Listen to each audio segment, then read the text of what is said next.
Resuming meeting number 5 of the House Commons Standing Committee on Finance. Pursuant to the motion adopted by the House on Wednesday, September 23rd, 2020, the committee is meeting.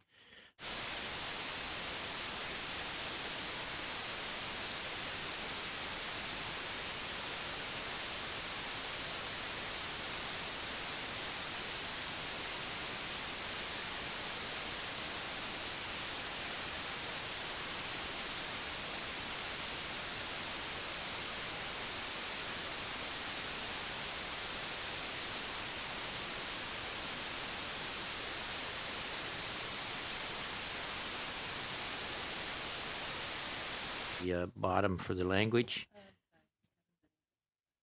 Oh, we can't start yet? Okay, we have a bit of an issue, so we'll have to wait. Was the best opening you've ever had. That was perfect, flawless, seamless. Yes, it was beautiful. And now it turns out it's a dress rehearsal.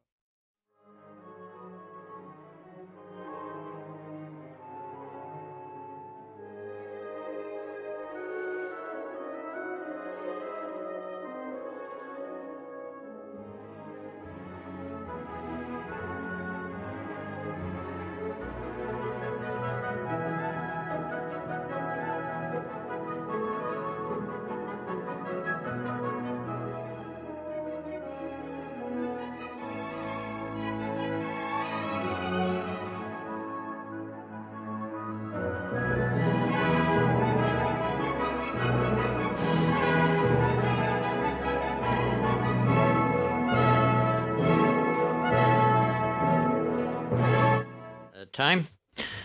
We shall call the meeting to order. We're now resuming meeting number 5 of the House Commons Standing Committee on Finance. Pursuant to the motion adopted by the House on Wednesday, September 23rd, 2020, the committee is meeting virtually in a hybrid form.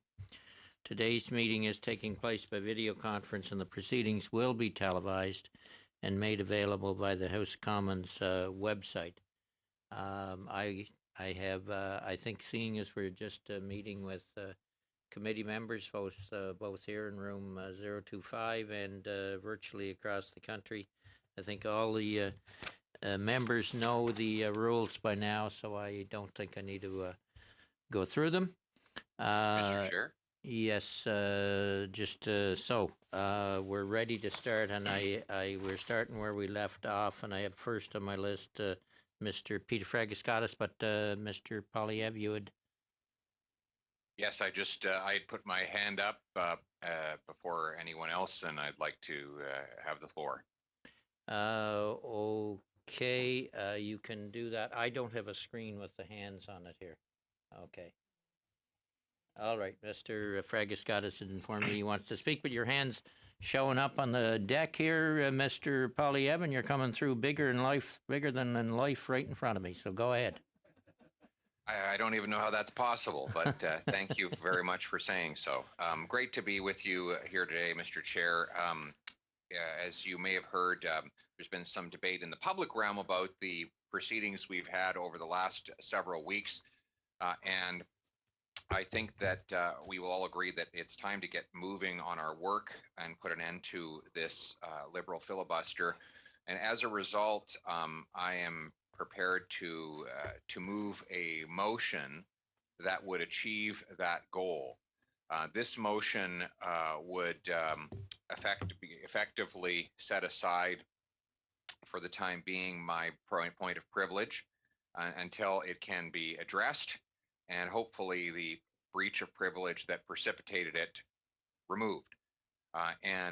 So in a manner consistent with the words that members of the government have spoken, I have a motion that I think should garner unanimous consent here today.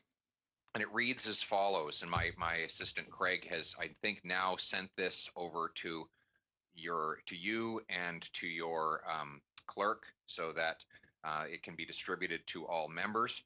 It is translated in both official languages, and it is in order because it, of course, is on the subject at hand. And it reads that the committee temporarily set aside the motion relating to the point of privilege put forward by the member for Carleton on October 8th, 2020, and the subsequent sub-amendments moved by the member for Calgary Rocky Ridge and the member for Kingston and the Islands, and that the committee adopt all evidence heard in the first session of the 43rd Parliament during the committee's study on, quote, government spending, and the Canada Student Service Grant, and that the committee order that by November 20th, 2020, the government provide the parliamentary law clerk with all documents originally requested in the June 7th, 2020 motion moved by the member for New Westminster Burnaby without any redaction, omission, or exclusion, except as would be justified in sections and subsections 69.1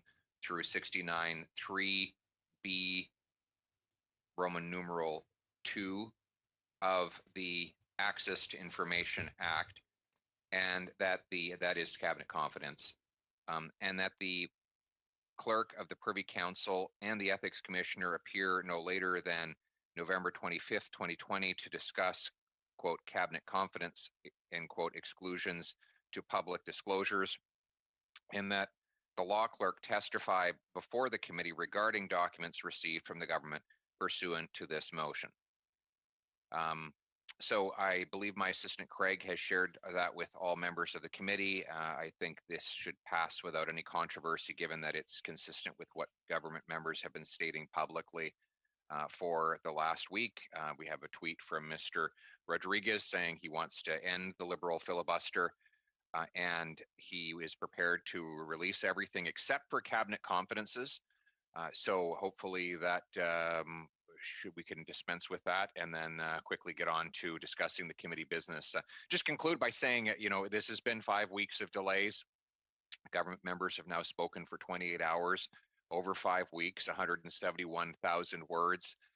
This is at a time when our economy is in effectively a depression, and we are the Finance Committee. It is our job to respond to that. Conservatives have been trying to get us back onto financial issues so we can help Canadians protect their lives and livelihoods.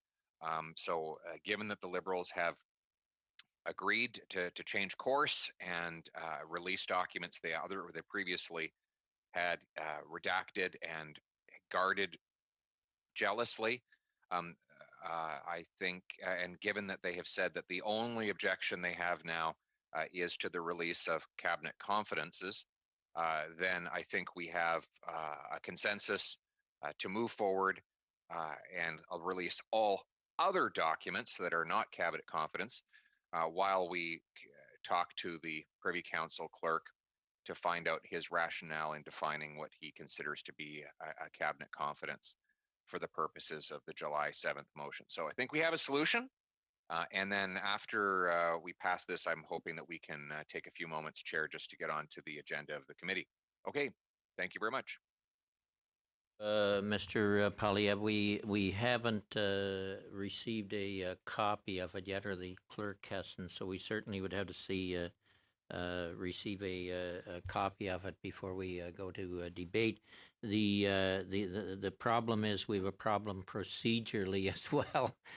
We can't take another motion when one motion is on the floor, so technically we'd had to adjourn debate on the previous motion that we were debating in order to get to this one. So there's a couple of problems. One, Mr. Chair, if I may, this could simply be considered an amendment to the previous motions, and thereby supersede them. Yeah, I understand that, but we can't take an amendment to we've already have a motion, an amendment, and a sub-amendment. We can't take another amendment. Mr. Julian has his hand up. Well, you can take as many amendments as you like to you can have 1,000 amendments to a motion. No, we can't. Point of order, Mr. Chair. Okay, that's new. I have missed a point of order. Then I think Mr. Julian was going to speak. Point of order, Mr. Fraser. Sure. There's two issues I want to raise. First, of a purely technical nature, I saw a couple of notes coming through staff members saying there was an issue with just hearing the phone line. I don't know if that's been resolved, and I just wanted you to confirm that's okay. The second issue, though there might be a procedural snafu, I haven't actually seen the suggested motion, and I think it might make sense if we could get our hands on a copy so I could actually read it before we decide what to do with it.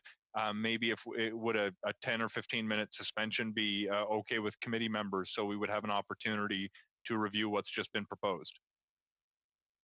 I'll go to see if people are willing to do that. Did we get a copy of the Mr. Polyev? We haven't got a copy of that yet, so you can ask your staff to get it to us. I'll take your point of order under advisement, and I think we'd need we could possibly suspend. I want to go to Mr. Julian first to hear his comments. I expect it's related to the same issue. Peter? Yes, Mr. Chair, but I think the path forward is if government members are amenable to this compromise, is that the government would withdraw its sub-amendment, which would allow the amendment that was proposed earlier to be this would be the sub-amendment to the amendment to the motion. So procedurally, there is a way forward, but the government members would have to get the ball rolling by withdrawing their sub-amendment. Procedurally, a couple of ways forward to do as you suggest, Mr. Julian, or to adjourn debate on the motion as a whole and consider this proposal. So are we agreeable to suspend till 4:30 Ottawa time, and hopefully we've got a copy of this here so people can look at it and we can resolve this issue. Agreed? Okay, meeting suspended until 4:30. Just before I suspend, Mr. Polyev, did we get the copy? The clerk now has the copy, so we will get it out to everybody and we'll reconvene at 4:30. Okay, thank you all. Meeting suspended till 4:30.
it's a sub amendment, but want to have a conversation with committee members.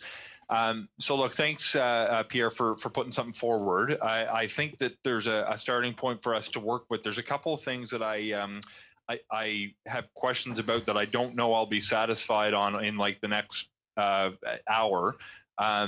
The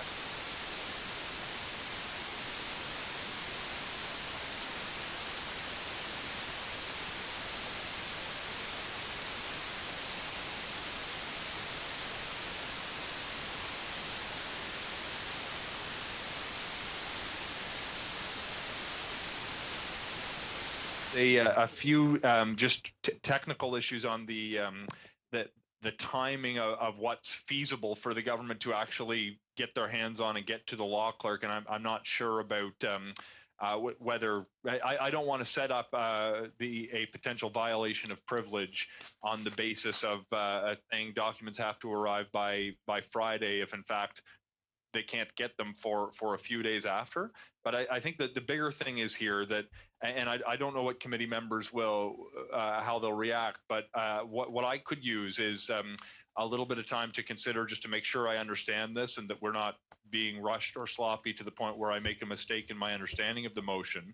I'm curious if committee members would be amenable to suspending until either our next meeting or the next available meeting slot, whenever it may be, in hopes that we can use this suggested language as a starting point for a solution to move on with the committee's work. Is that something that committee members would entertain? Okay, I will first go to Mr. Polyev, I guess, and see where the others are on it. Following that, Mr. Polyev, do you have some comments you want to raise there? We're certainly at a procedural order, but I think given the amount of time we've been spending on this issue, I don't think anybody will challenge the chair on that. Mr. Polyev, do you want to respond to there in kind, if you could, please? Yeah, so on the procedural question, as you know, chair committees are their own masters, so it is possible for us to do whatever we want and from a procedural point of view if we all agree. We can enter the unanimous consent, not a problem. But I think on Mr. Fraser's point that he needs some time to go back to his colleagues, the government as a whole. Are we amenable to that to see if we can come to some agreement? How long is this going to take? Mr. Fraser. Yeah, look, I don't know. I don't want to commit to suggest that like we can be back here in like 90 minutes, which is like the ordinary schedule for our meeting. I would suggest that we look at whatever the next available slot is for a committee to sit. So I do want to solve this problem, and I don't want to just continue to kick the can down the road. Ideally, we would. I think we're looking at if we can reach a solution. We are looking at having the governor of the Bank of Canada here as soon as our next meeting. I would love to be able to solve this problem before that. So I will. Obviously, this is not something that I control. It's a committee decision, and I don't. I'm here in good faith. I do want to solve this problem, and I appreciate efforts of different committee members, and Pierre in particular. I think what you're trying to do is put something productive forward, and I'd like to work with it. I haven't even had the chance to review Section 69 of the Access to Information Act since we got your motion just after this meeting started. So I really do want to find a solution here. So I would take the next slot that is available in hopes we can solve this problem and still have the governor attend our Thursday meeting. When is the next slot? I don't know. Chair, or can the clerk or someone tell us? Because I mean, it just our next regular slot is Thursday, and certainly if there's any availability tomorrow, there's no availability, Madam Clerk.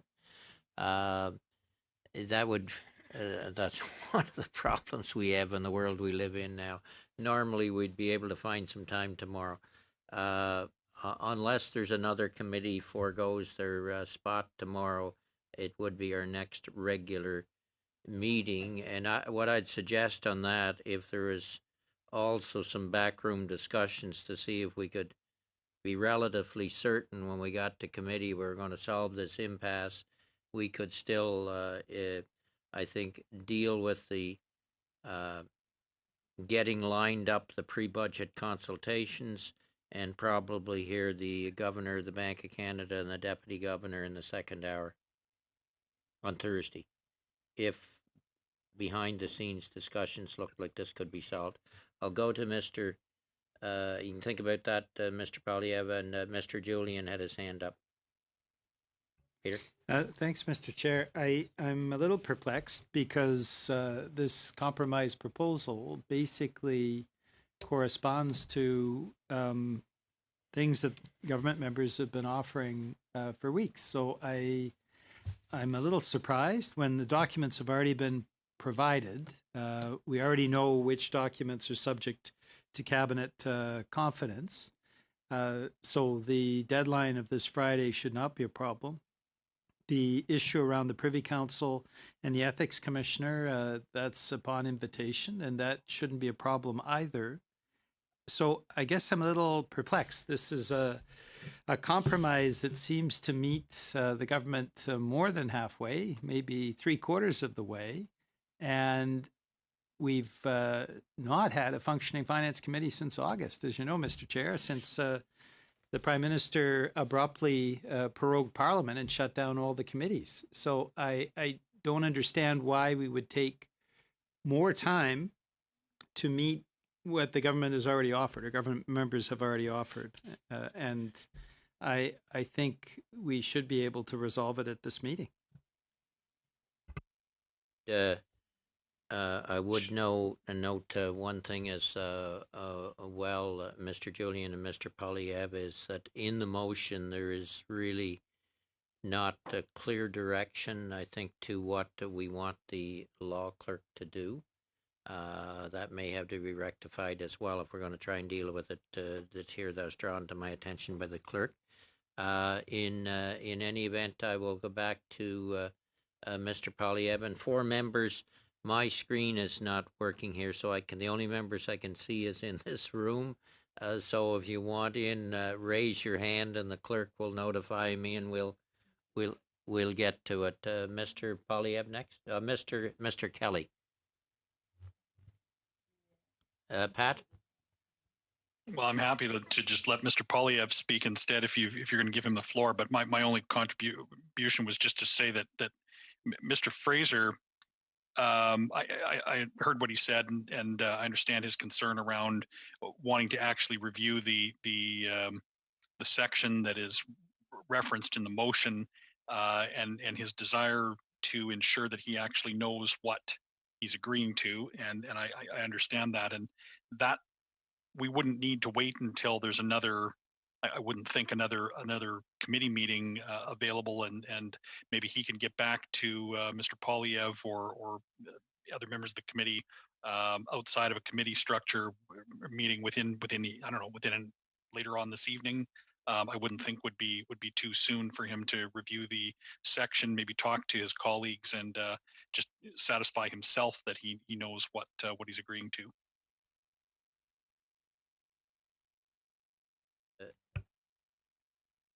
Put the passwords in there. Mr. Polyev or Mr. Fraser, whoever wants to go next. Sure, Mr. Chair, Pierre, I hope you don't mind me shortcutting you here. Just in response to Mr. Kelly, I would plan if this meeting were to suspend or adjourn to get on the phone and open up some of the legislation and review a few pieces of the motion this evening. I don't know. I can't guarantee to say, look, it'll be 2 hours and I'll have an answer. If I do, I'll call Pierre as soon as I do, or the other members of this committee who are interested in speaking, with a view to resolving the situation as soon as possible. I do hesitate, having just received the motion, to make decisions on it, and would like to satisfy myself that I'm confident what I'm agreeing to. There's a few items in there that we hadn't discussed before as the committee, including the ethics commissioner. I mentioned the technical possibilities of just getting documents quickly, but I do want to take the time to fully appreciate what the sections of the legislation that have been cited actually say.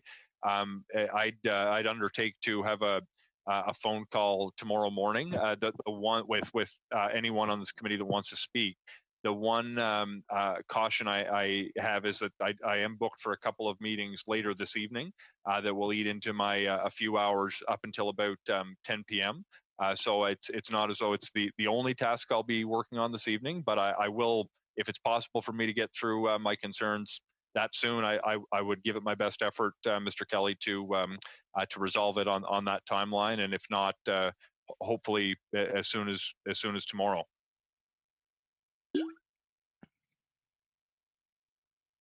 Mr. Kelly. Mr. Kelly, Mr. Kelly wants next, and then Ms. Jensen.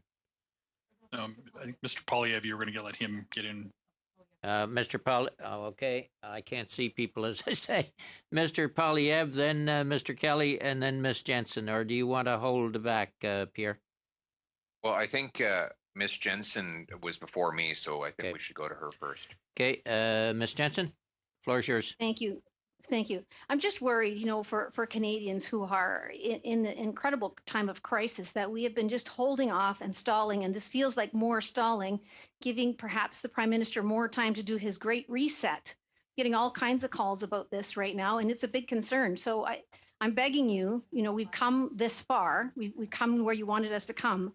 Please let us go forward with this now so that we can actually help Canadians where they most need it. Okay, thank you, Ms. Jensen. Mr. Polyev.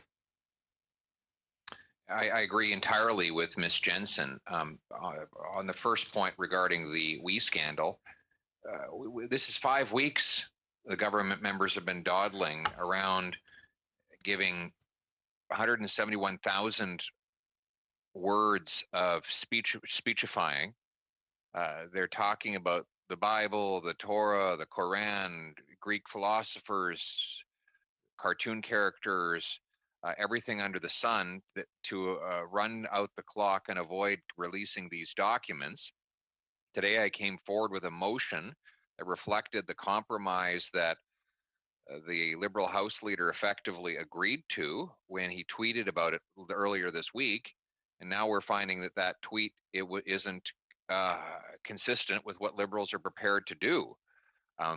We said that we would be willing to put aside for now the documents that the government claims are cabinet secrets, and that the government would release everything else. They claimed that it was cabinet confidentiality that they needed to protect, and that was their major objection with releasing these documents unredacted. And so we put forward a motion that does what they say they wanted to do, and now they're saying they're not so sure.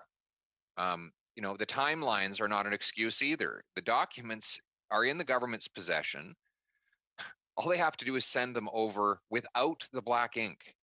If you have versions with black ink, you must also have the pre-existing versions without black ink, right? These are digital documents. So I presume the copies that were sent over to the committee were not the only copies, and that they're now all blacked out. There's no way to get a hold of the originals. The originals are there. The government knows what they are. They have an army of public servants who can produce them without the black ink.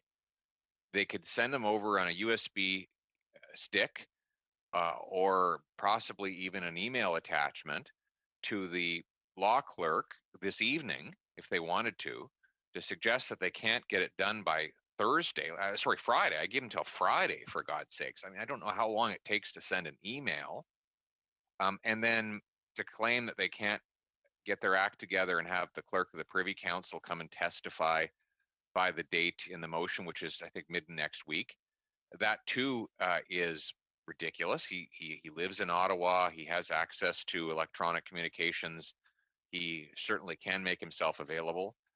It would not be hard for him to move his schedule around because the Parliament of Canada has asked him to do so. So there's no actual logistical reason why the government can't simply agree to this motion tonight.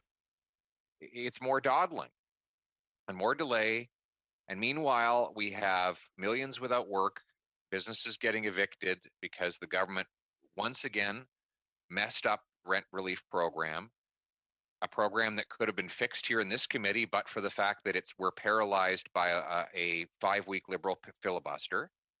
And now we're being asked for another 48 hours for them to go back and read a 1-paragraph motion.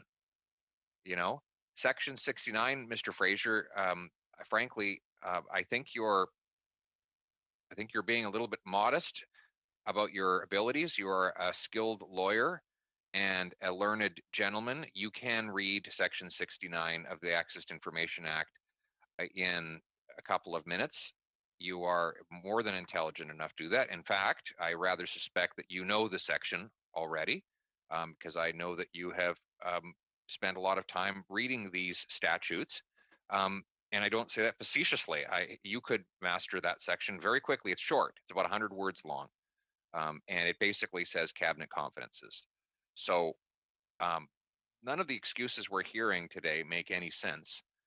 It looks like we're being sent off on another wild goose chase to waste 48 hours of our time rather than getting this done so we can get back to our jobs. And Ms. Jensen is quite right.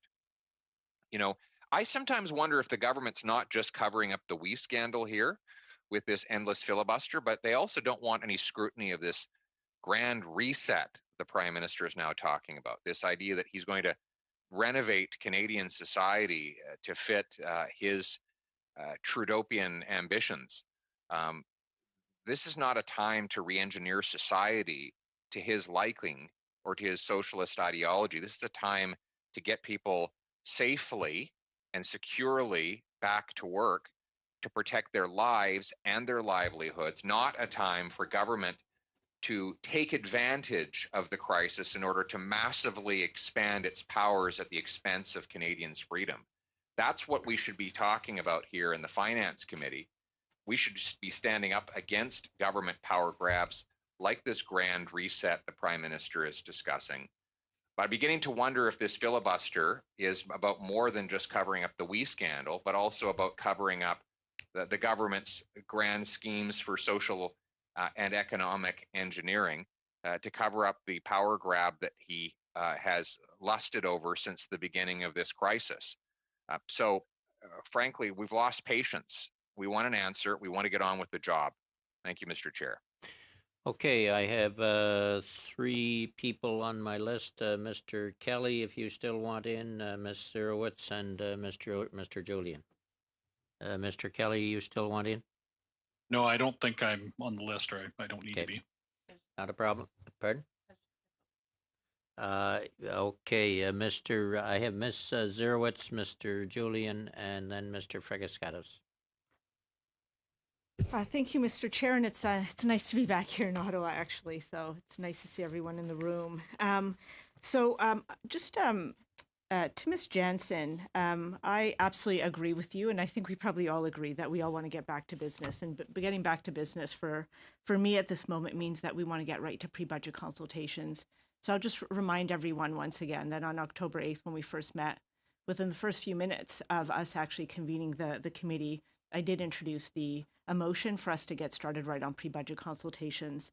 So I will tell you, if we want to get right down to business, if the point of privilege that Mr. Poilievre introduced after my motion to start pre-budget consultations wants to be withdrawn, we can get down to business ASAP. There is absolutely no delay on our part. There was a motion that I'm very grateful to Mr. Poilievre for putting forward today. I will say to you, though, it was given to us during committee. And so if this was something that we would have wanted to have already decided on, it would have been often, and it's not uncommon for us to be given these motions beforehand. We could have contemplated it beforehand, so we could have already have read it, reviewed it, and then come today for a decision. But that was not done. That was given us during our meeting. And again, I'm very grateful that Mr. Poilievre has proposed something.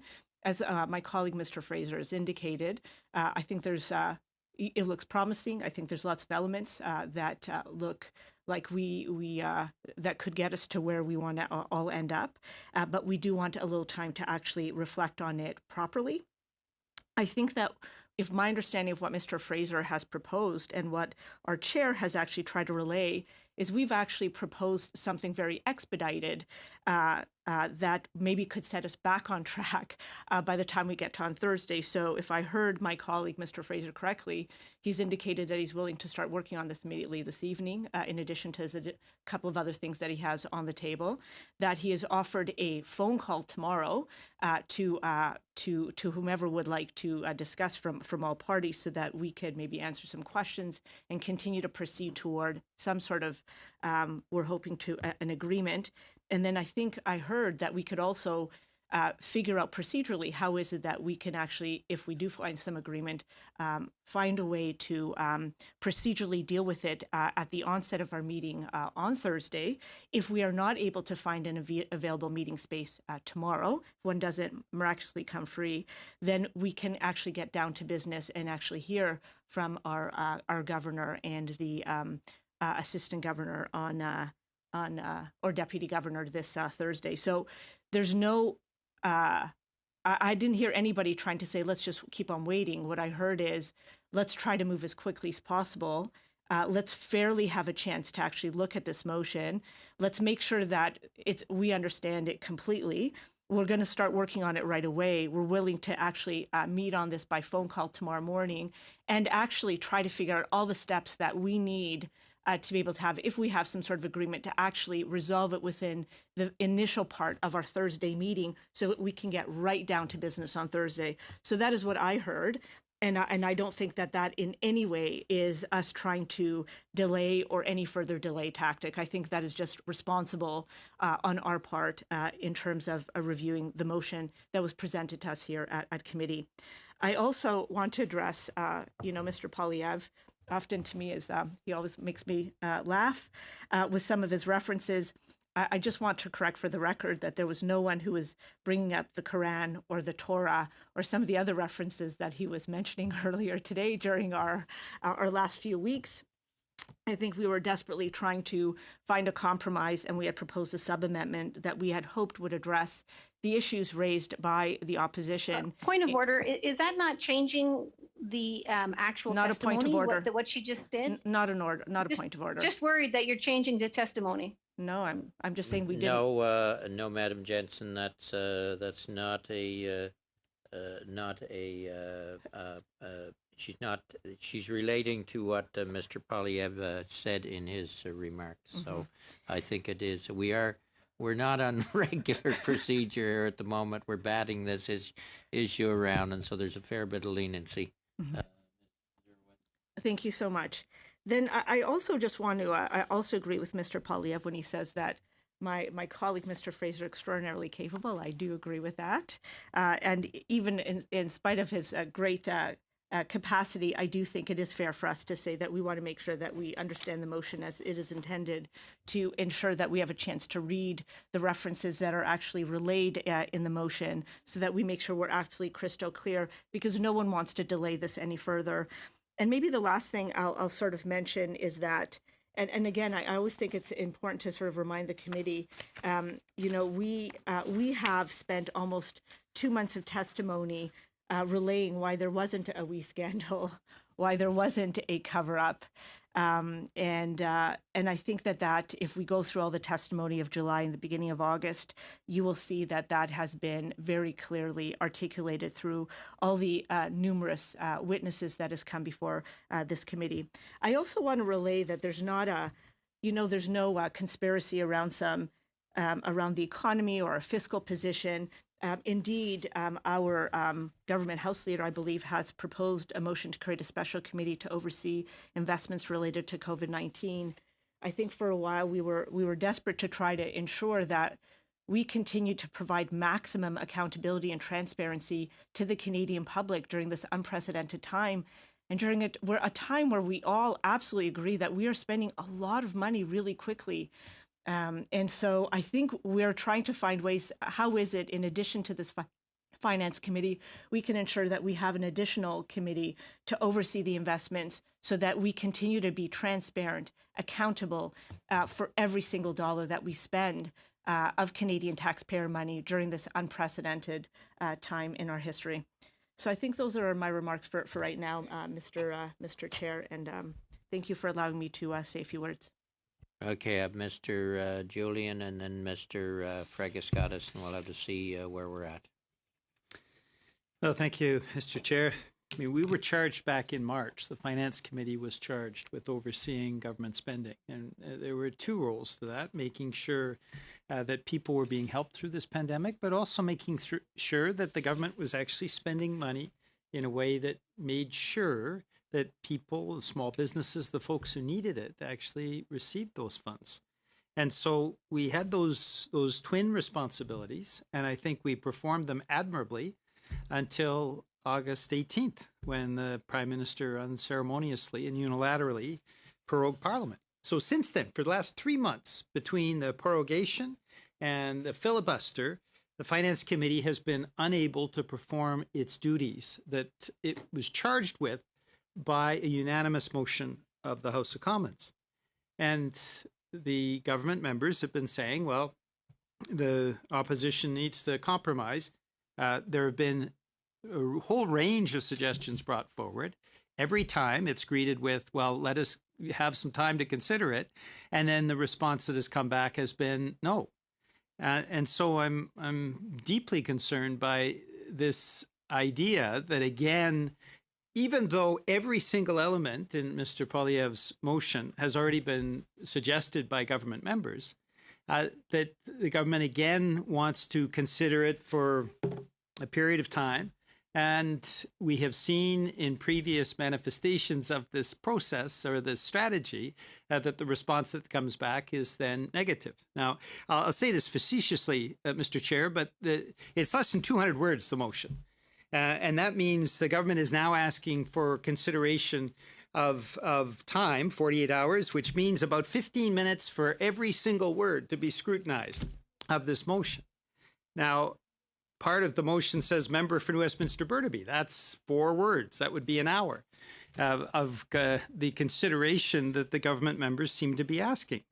And I just, for the life of me, cannot understand why, when what has been suggested by the government is being brought forward, albeit with the addition of one additional witness, which is the ethics commissioner, why the government members are stalling.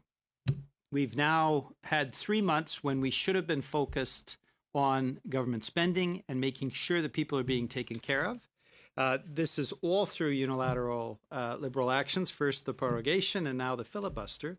We have an opportunity today at this meeting to adopt this motion, to have Liberal members withdraw their sub-amendment that is blocking it, and move forward. And there is really no reason to do anything but adopt the motion that Mr. Poilievre has put forward. I certainly support it. I think it's a reasonable compromise, and it would hopefully allow us to actually move back on doing what we were asked to do by the House of Commons at the beginning of this pandemic. Scrutinize government spending, making sure that as much as possible people are being taken care of during this pandemic. I don't understand the stalling technique. I think it is reasonable to expect with this motion coming forward that the government members would have already done the consultation over the past hour. They've got another hour to do it, to make the phone calls. Let's just get it done so we can move on to do the work that we were charged by a unanimous motion of the House of Commons to do way back at the beginning of this pandemic, and we've been unable to perform for the last 3 months, first because of prorogation, unilateral, and now because of 5-6 weeks of filibusters. Okay, I don't want to burst anyone's bubble, but the motion is technically not on the floor because it's not in order. We're kind of bouncing it around to see if we can find a way through this and get to a solution before the Thursday meeting. I have next on my list Mr. Fragascatis, and you were on my original list, Mr. Fragascatis, and is your comments going back to your original thoughts, or are you on this this point we're working on here? Well, I was going to share thoughts in general with where we are and where we might be going, Mr. Chair. But I see Mr. Polyev has jumped back on the meeting. If he wanted to come back on to revisit his position that he expressed a few moments ago with respect to what Mr. Fraser proposed, I'm glad to hear him out. But if not, then I'll continue. And I don't see him motioning to speak. So I will share some thoughts that I have with the committee. Your thoughts are on this proposal of Mr. Poilievre's, or back to the original? I want to. I have a few thoughts on the proposal that's been raised, and Okay. I also have thoughts on the sub-amendment that we are still Okay, technically debating. let's leave the sub amendment for the set aside for the moment, and we'll take your thoughts on this issue. If we can't come to a compromise on this issue to see our way forward to break the impasse, then we'll just roll the motion out of order, and we'll go. We'll hope some discussions take place in the back rooms before Thursday. So you're on.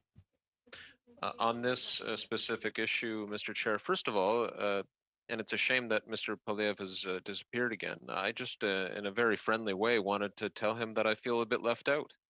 And I think that Liberal members might feel a bit left out too. I mean, Mr. Fraser is a very good guy, but what about the rest of us? I mean, there were some very nice things said about Mr. Fraser, but nothing nice said about Mr. McLeod or Ms. Koutrakis, myself, and Ms. Derowitz. I was hoping and seeing Mr. Polyev commenting there, maybe some compliments our way, but that's fine. It's all in good fun and all good natured always. More seriously, Mr. Chair, I just wanted to make the case that, and in contrast to what Mr. Julian just shared a moment ago, I think we're dealing with elements of emotion here that are new. I don't think it's uncalled for here, where Mr. Fraser suggested that we would need a bit more time to reasonably examine what has been proposed.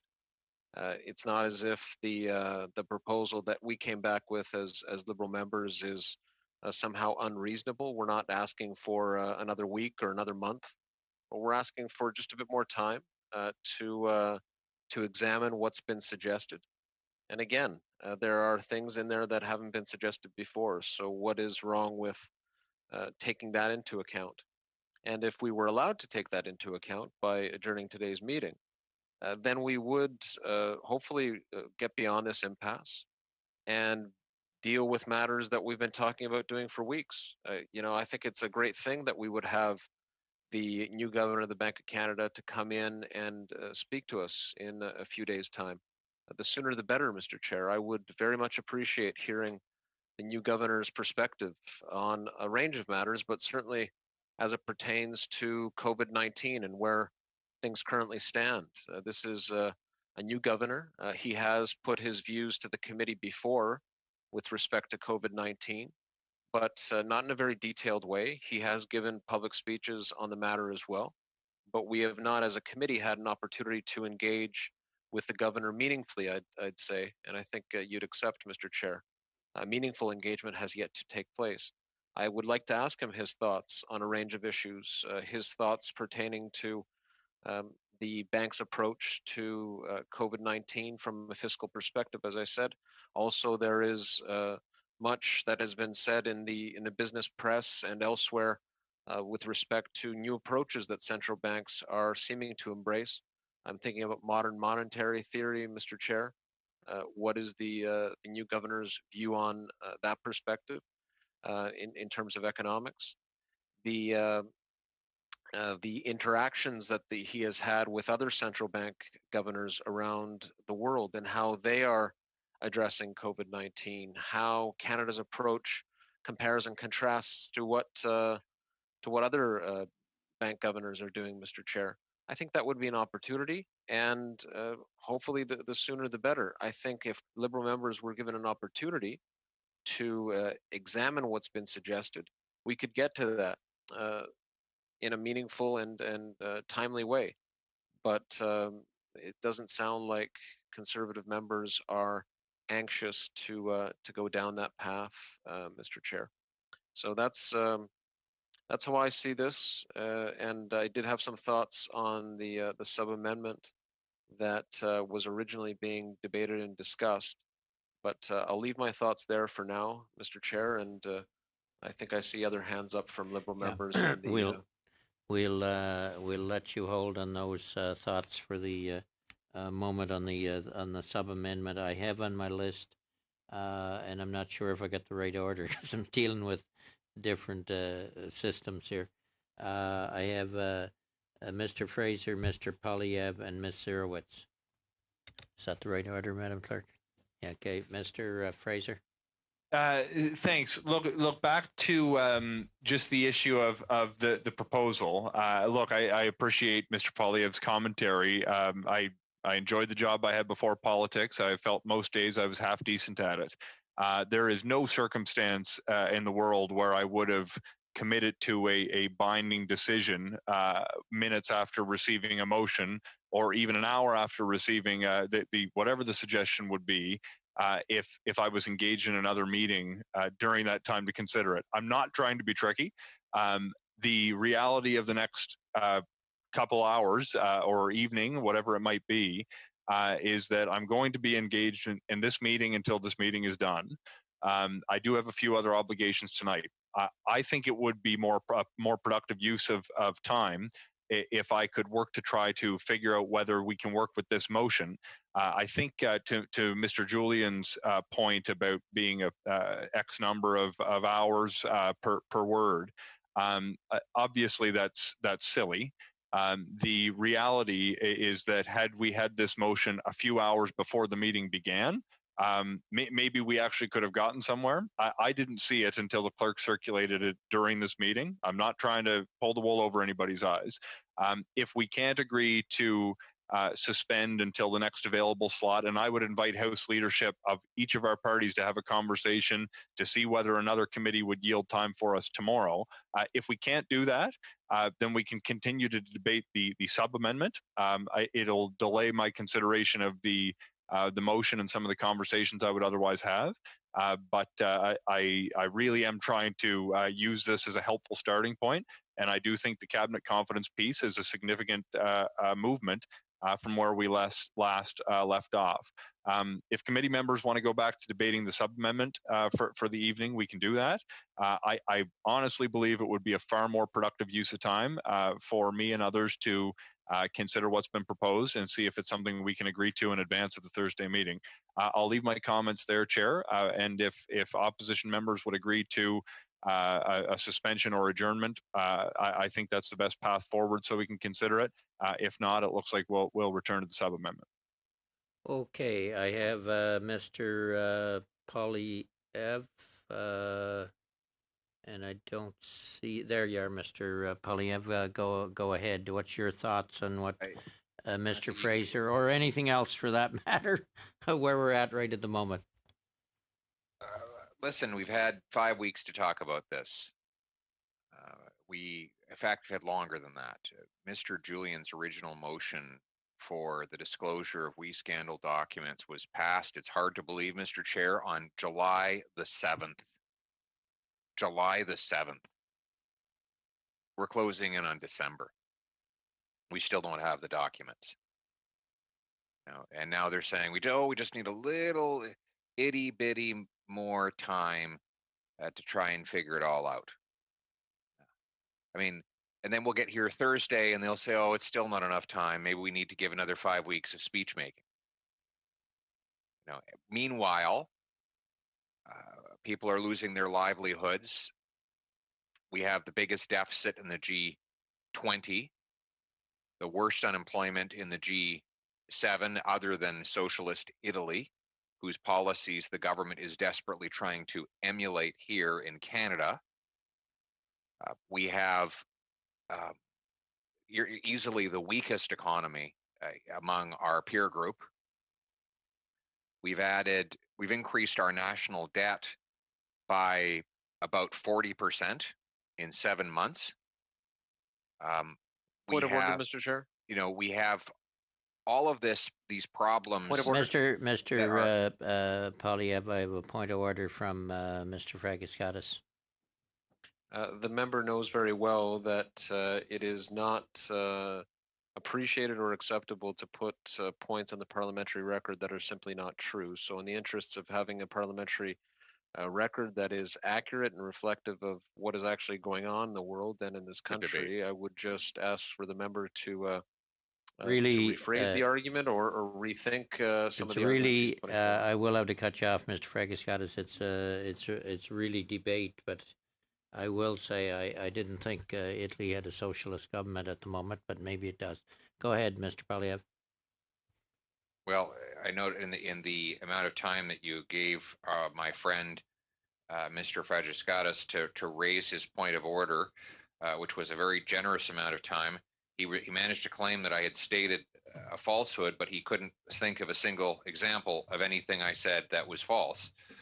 So I think it's quite clear that what I was saying is precisely true. We do have the highest unemployment in the G7, but for socialist Italy. We do have the highest deficit as a share of our GDP in the G20 at $380 billion. That is far and away the biggest deficit. We have added about 40% to our national debt in 7.5 or 8 months. Those are all factual statements. They are not pleasant things to say, but they are true statements. And we need to start saying them more and more, in fact, because what we have here is a government that is trying to impose on Canadians a socialist agenda. The government spending now in this country is 55% of GDP, when the majority of the economy is controlled by the government. You have a socialist economy. I do think, Mr. Polyev, we are straying far, far away from trying to establish some kind of way of breaking the impasse with your motions on the floor. I guess I would ask you on Mr. Fraser's point, is there a willingness to try and allow Mr. Fraser, I would expect the House leaders as well, to try and come to a conclusion based on your motion here today, get it in place by tomorrow. If we can find time to have a meeting tomorrow, that'd be even better. Or if we can find not time, we get the time, we need the space. Otherwise, hopefully at the first of the meeting, we round this out and come to a conclusion on what documents are going to the law clerk so he can review them and come before us and him and the clerk of the Privy Council and tell us if everything was according to the way we'd originally asked for it. So if you could stick to that area, otherwise I'm going to rule the motion out of order and we'll go back to the sub-amendment. Right. Well, listen, Mr. Chair, I note you have been extremely liberal in permitting members of the government to discuss everything from ancient religious texts to cartoon characters. I'm sorry if I managed to talk about economic policy. I would say I've been extremely liberal with you. Well, no. I don't think there's any question about it. I've been extremely liberal with you, giving you wide range to make comments. So if we could come back to Mr. Fraser's suggestion, it'd be awfully nice. Well, the difference is that when you're presiding over the government members, you are liberal with a small L, and when you're presiding over me, you're a liberal with a big L. I would ask for the same license to address issues as they have been given in their interventions. So listen, we have work to do. We have facts to expose, and we have asked this party, this government, to allow us the chance to do so. But so far, we get nowhere. And even though we brought forward a motion today, which reflects what the Liberal House Leader has been tweeting about, and we thought that he would be delighted to see us put forward what he tweeted. Now we get a maybe.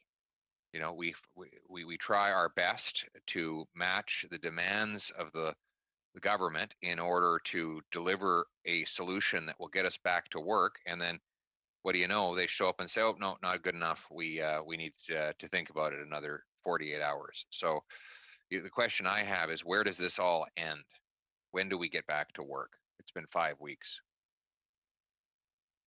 I do have Miss. I take it you're not going to accept Mr. Fraser's. Well, it's just a little bit interesting that you said to us, Mr. Chair, that you thought we could maybe meet tomorrow, and then you changed your mind and said, "Well, we're not sure if we can do that either." So we're being just told. let me clarify that. In normal times, we normally could. I talked to the clerk, and I am told there is no space available for us tomorrow. That's a problem given what we're dealing with in the COVID world we live in, and having to deal with Zoom and scheduling, etc. In here, we're like, normally we could meet 5 days a week as a committee, but we're not in those kind of time frames now, and that's a problem. So that I didn't change my mind. I just had to face the reality, I guess, that there's no space for us tomorrow. I do have Ms. Zerowitz on my list, and then I'm going to then we're going to have to go back to the sub amendment. But I'm going to take just to give committee members something to think about. I really do believe that if we work at it, we can have a solution to this issue for the Thursday meeting. But I want to mention for just members to think about, because I know we're all wanting to, we all want to get to pre-budget conclusions. We want to read the 793 submissions that have been submitted, and there's a lot of good recommendations there. We've seen some of the briefs some of us have because they've been sent to us directly, but just for committee to think about. Under our normal standing order, we would have to report by December 8th on our pre-budget consultations. There's, as I said, 473 briefs, or 793 briefs have come in prior to August 15th. So we would have those to work with. And I know the analysts have been working on those and trying to get them into summary order. So that we could have a look at the recommendations, etc. That'd mean we would have hardly any time, I guess, to really hear from witnesses in person, and we'd probably need 2 or 3 more than likely, meetings as members to propose recommendations, discuss them, and agree on recommendations. So that's scenario number 1. That would be a possibility. The other possibility would be that we could ask for permission from the House to table the week of February, first week of February. To do so would actually require getting permission from the House for the allowance of virtual hearings beyond December 11th, because I understand the motion that's in the House only allows them to December 11th. And if we went with that scenario, we have a few time slots between now and December 11th. But after December 11th, other committees are not meeting, or I don't think they are. So if we were to hold 3-hour meetings or more on December 14th, 15th, 16th, and 17th, in a 3-hour slot, we can hear 12 witnesses in a 3-hour slot, 6 each hour and a half. That'd allow us 48 priority witnesses, and it'd give analysts January to draft the report, and we could do our work the first week of February to get a report, or last week of January to get a report done and in. As I said earlier, they are working on an appendix on the written briefs that'll be very helpful to us. The other point I'd make, and this, as I say, is just to think about because we do have to get this work done somehow to benefit Canadians. Analysts have also worked on our COVID-19 hearings in the spring. I've seen a bit of a summary of what the analysts put together prior to prorogation. They have now continued on that work. There's a lot of good suggestions in those COVID-19 submissions that we've seen, and they have put together a comprehensive summary of the COVID-19 suggestions, and we could also bring that forward, either report it as a summary to the House to give the Minister of Finance and others the opportunity to see what others said in those hearings in the spring. So that would be in addition to the whatever work we may decide to do in pre-budget consultation. So that I'm just taking the leeway as chair to lay that out there because I do think people need to think about where we're going and how we can do the best we can to get the information that Canadians put some time into to write briefs, submit them, and also to appear before us in the spring. So that's just there for your information, Ms. Zerowitz, and then we're going to. You're still on the Mr. Poilievre's motions proposal. It's not really a motion that's on the floor that's allowed, but we'll allow you in, and then we'll go back to the sub-amendment. Thank you so much, Mr. Chair. I appreciate that.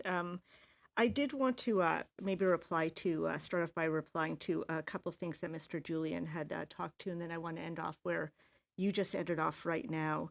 Mr. Julian had indicated that there was nothing new in the motion that was presented today. And so I agree with my colleague, Mr. Fragiskatos, that there are at least a couple of elements that are new.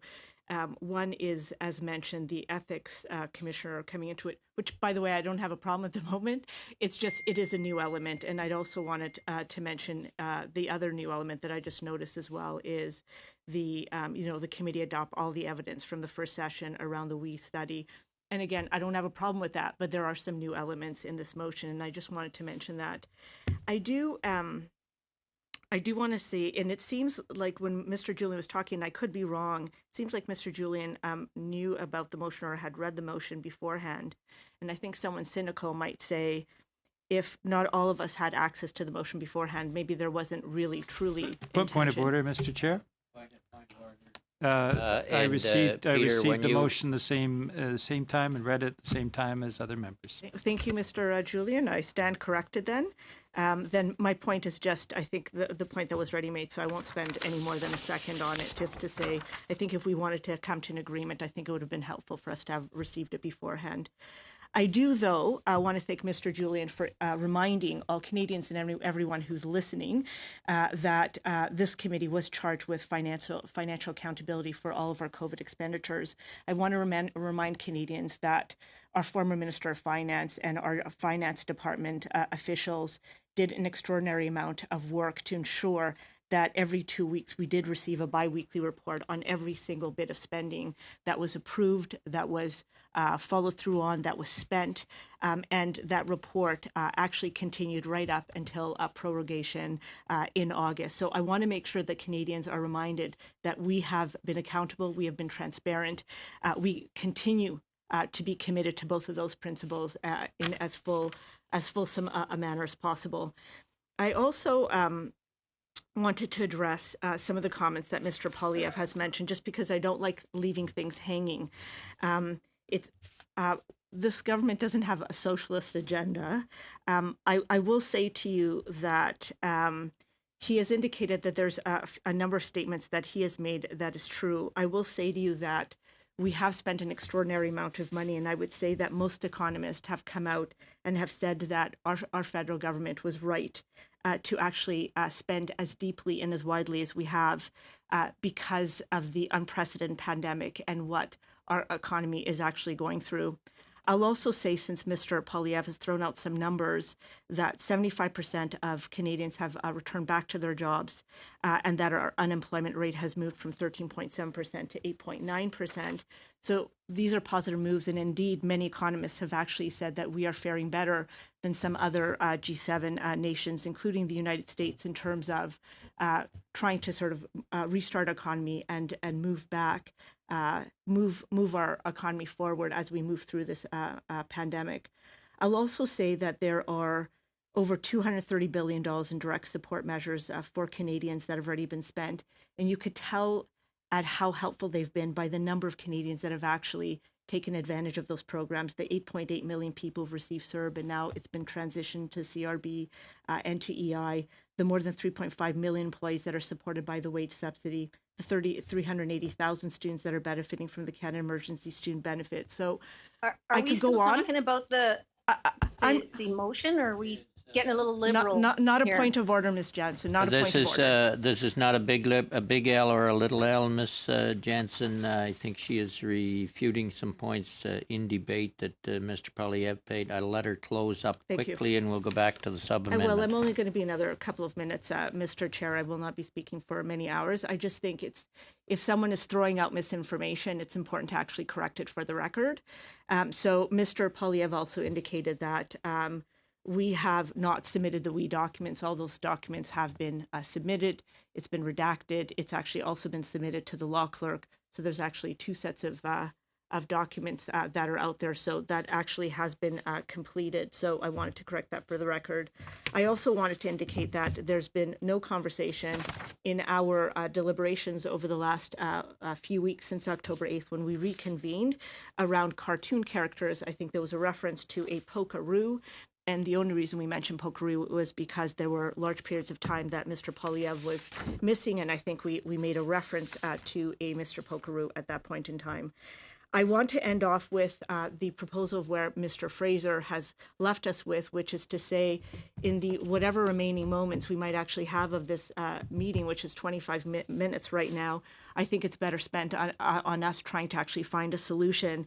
And I also want to thank you, Mr. Chair, for doing a really fine job of outlining an alternate proposal in terms of a calendar. I think that actually clearly illustrates that we are willing to work, that we want to get to pre-budget consultations, that we've actually looked into how is it that we can actually do some credible work around pre-budget consultations, actually hear from some of those that have submitted the 793 submissions, and that might take some extra effort on our part in December and January, and presenting unusually in February this report to the House, but that we're willing to really get down to business. And I thank you for your work in doing that and outlining that to the committee. So thank you, Mr. Chair.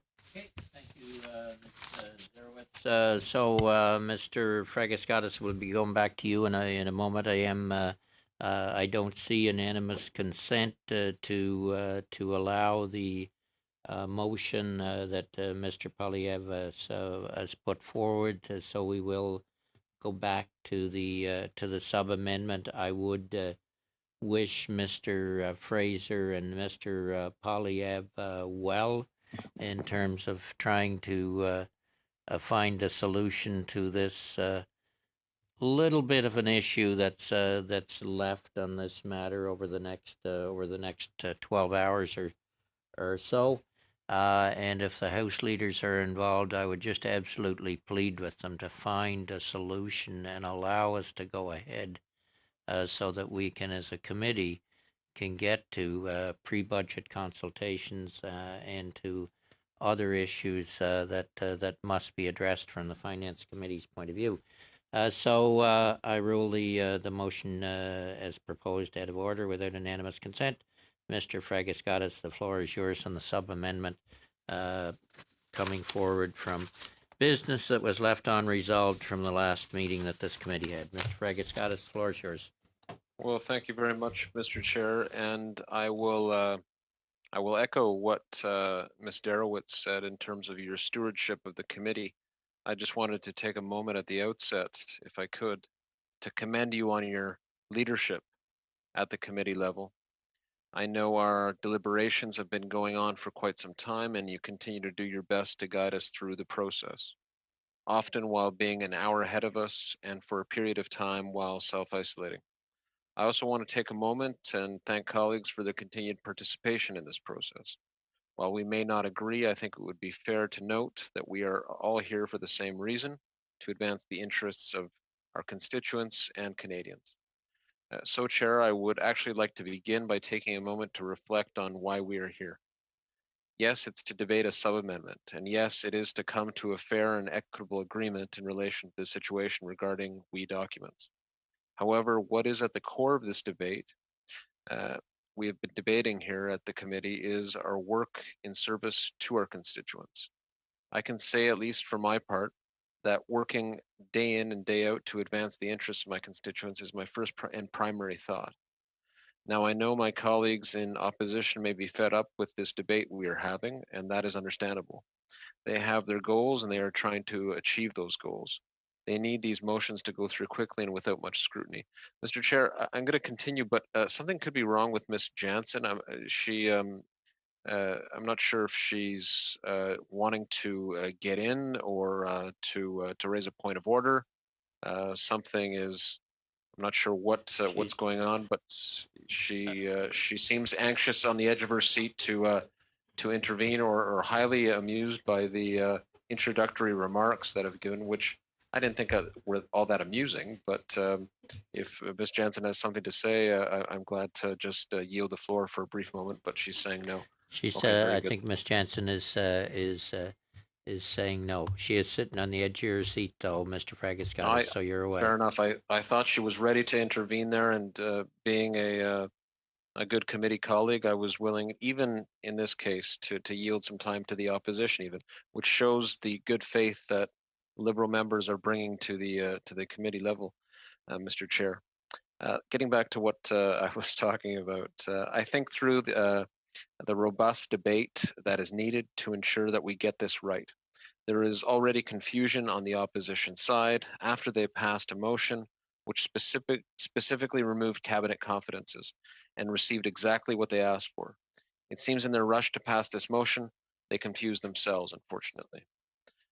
In regard to all these stories that the opposition is trying to weave together in regards to We Charity, it's no wonder they find themselves confused.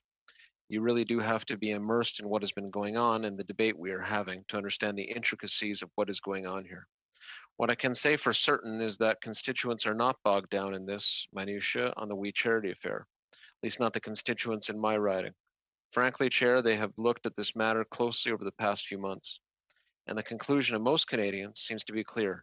Nothing improper occurred.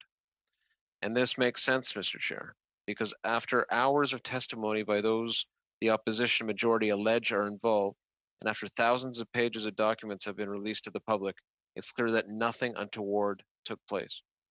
Now, I understand that Mr. Julian may be itching to call me on relevance. He hasn't done that yet, actually, Mr. Chair. Would be a first in a while. But I guess the night is young. To the sub-amendment here, that's understandable, and I apologize. I'm a sucker for a good preamble, and I do promise I'm getting to my point, Mr. Chair. I feel that we must lay this out properly for those who are watching at home, so they can understand exactly what we have going on here. In fact, I think it's paramount that in all the things we do, we keep our constituents informed and ensure that they can follow along and understand the false narrative that the opposition majority on this committee and in Parliament are trying to weave. So, Chair, it's clear that my opposition colleagues know full well that the public is not biting on this web of stories that they're trying to push. So here we are, still debating documents, unredacted versions that are in the hands of the law clerk that really do paint a clear picture of what occurred and support the position of the government. Mr. Poilievre can argue all he wants about privilege and documents being redacted. However, the truth is clear. The motion Mr. Poilievre put forward specifically noted that cabinet confidences should be removed. The documents provided by the government via the House Leader were very clear and transparent in regards to the student service grant and provided an unprecedented look behind the curtain.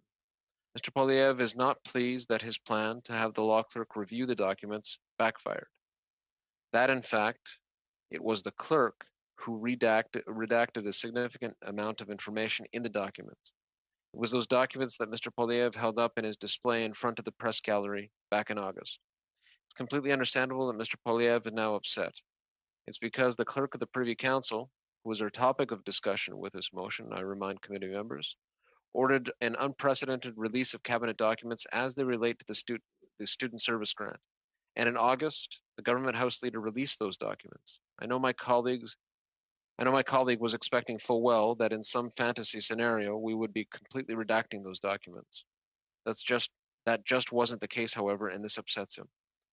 Now we are here today because we have a motion, amendment, and a sub-amendment, all of which deal with these documents in question. Part of our discussion has focused on comparing the documents, which Mr. Poilievre does not want to happen, because this will show it was in fact the law clerk who redacted the documents more fully and not the public service. And he doesn't want the clerk of the Privy Council to testify or any of the deputy ministers to testify because of their testimony will also support that the public service was open and transparent.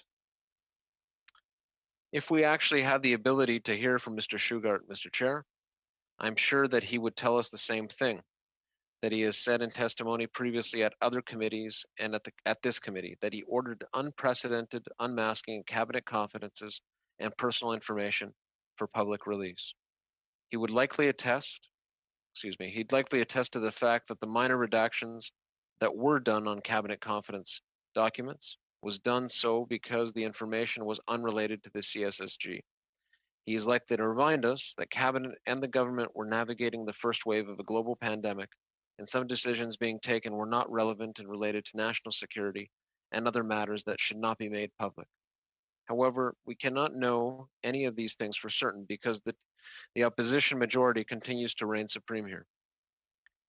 Mr. Chair, excuse me, I truly believe that each of us needs to have reverence for this place. We are trusted by our communities to represent them in Parliament. It is a unique privilege that few before us have had. When I was first elected in 2015 in London North Centre, I had high hopes for what could be achieved. I heard past stories of members from all sides coming together to work towards the common good. And in fact, I've seen examples of this through the years, or at least a few. But sitting here debating a motion that is being blocked by the opposition to allow the highest ranking public servant in Canada from testifying before a parliamentary committee, frankly, is unacceptable. I thought that at some point we would be able to come to a compromise, and this sub-amendment seemed like a fair and equitable way to get to the bottom of the story around these documents and would allow us to hear from those who control the redaction processes. It is just truly unfortunate that partisan politics is what is stopping us from coming to that agreement. It is even more unfortunate, Mr. Chair, that these partisan games are having the effect of politicizing the position of the clerk, who has worked under governments from both parties and has been nothing but an upstanding and well-respected civil servant.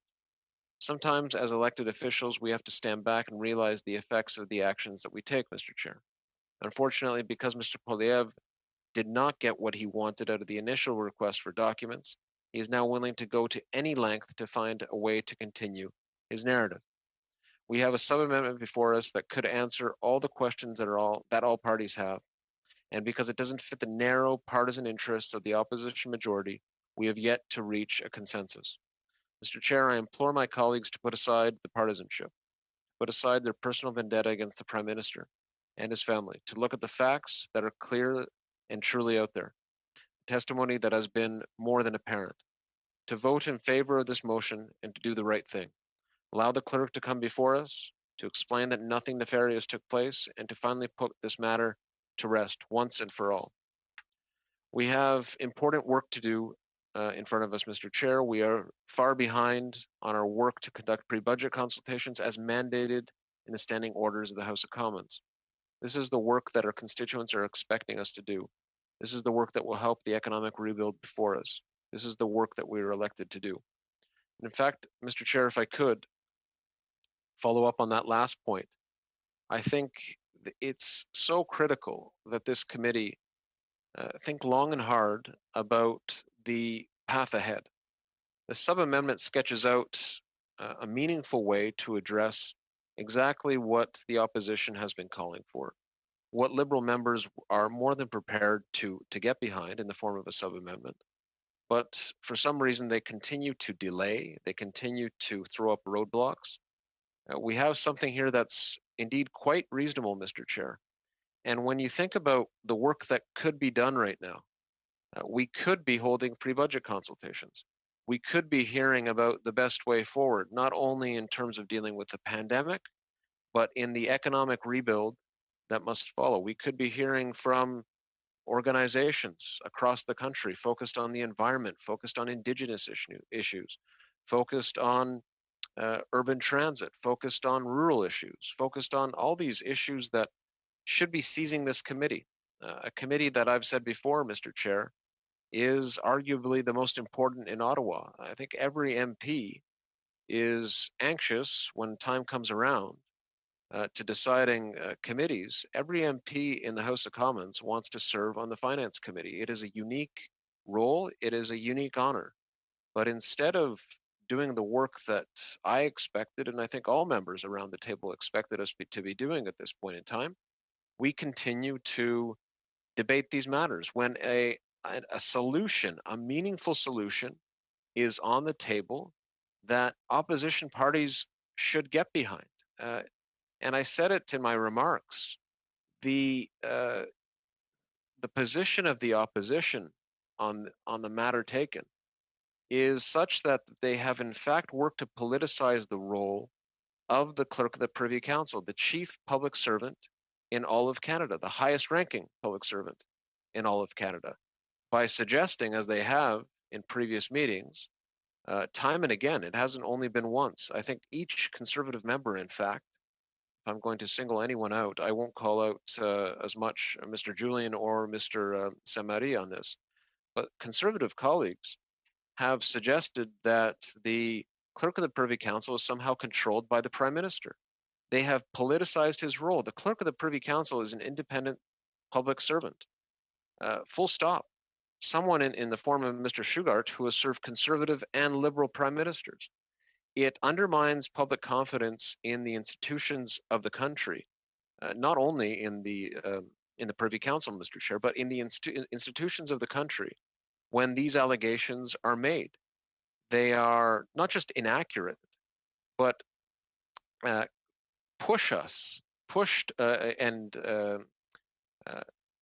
reveal in the Conservatives an approach to the public service that we must fight against. And we need to fight against it because if you look at the tendency in modern democracies, what is happening? You have a populist right-wing rise. Thankfully, it hasn't hit Canada, but you do see it in other mature democracies, Mr. Chair, where members of the public service are belittled. And the end result is that we lack a faith in democracy among citizens. It's something that I would call my opposition colleagues to be more careful with, because when you have someone in the form of the clerk of the Privy Council who has, not just expressed in verbal form, but through a letter to this committee, a desire to come and appear, to make his case, to answer any questions, and yet we are told by the Conservatives that he cannot do so because he is somehow being controlled by the Prime Minister. It is a bizarre argument. It is an argument without any merit. But more than that, Mr. Chair, it's not laughable because it has effects. And the effect is, as I said, to undermine public confidence in the institutions of federal government. No doubt, the rise of social media means that the democracy before us has been reduced in many ways to an algorithm. And when, the Conservatives put forward these sorts of ideas, inevitably they find their way on Facebook and the like.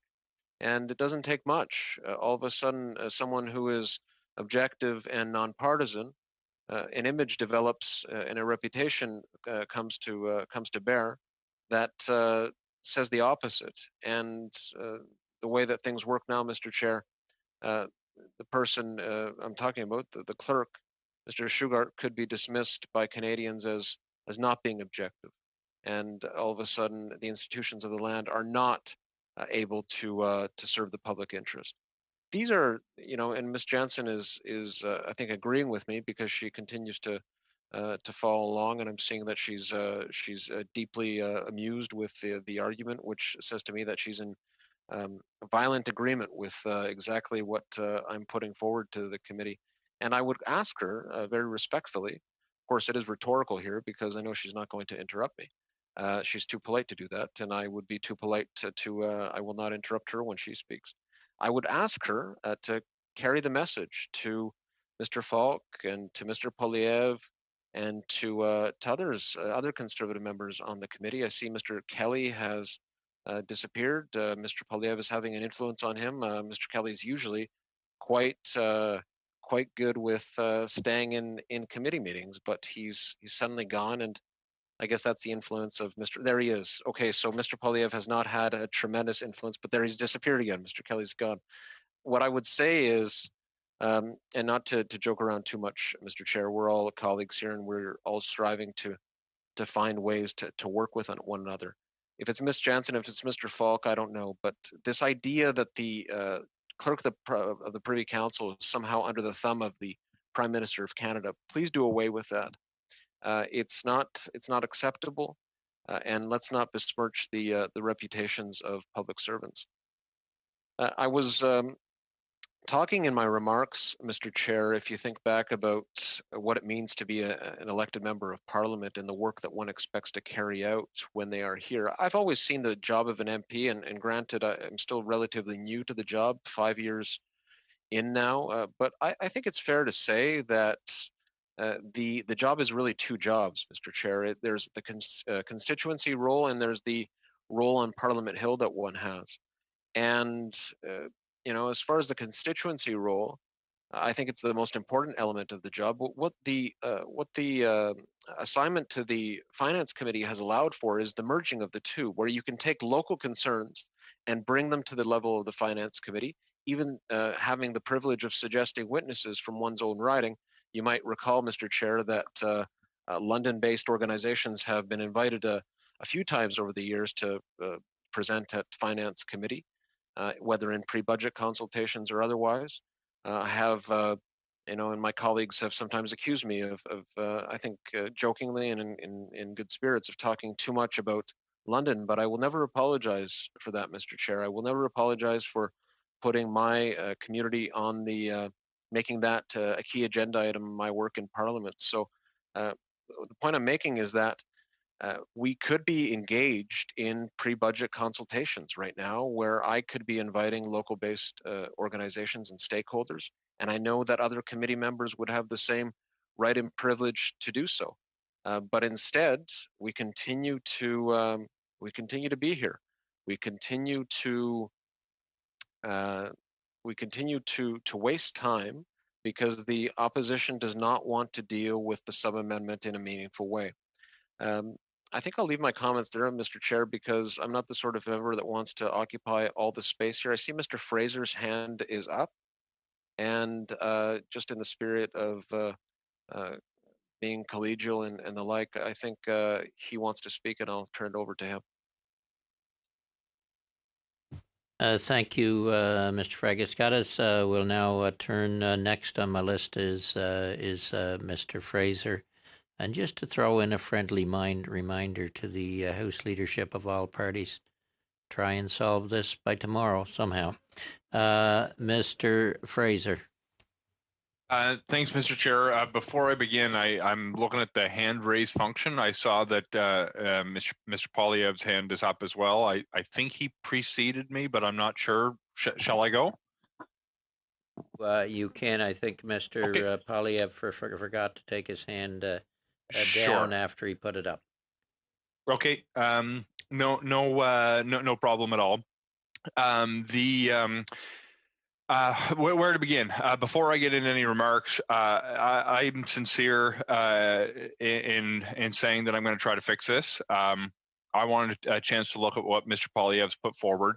I've had a few conversations with him and others over the past number of weeks. I'd like to get on with business as much as anybody would.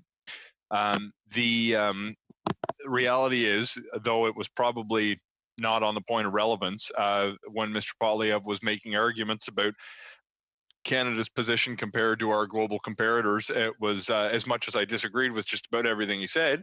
I actually kind of enjoyed getting to hear somebody's perspective on the fiscal track of our country. Look, I'll turn to the sub amendment, since that's what we're actually debating, and I'll do my best to bring it back to solution oriented topics as we go. So the original motion that was caused so much consternation before this committee it was made pursuant to Standing Order 108 sub 1 sub A, and it asks that the committee order that any contracts conclude with We Charity and Me Too We.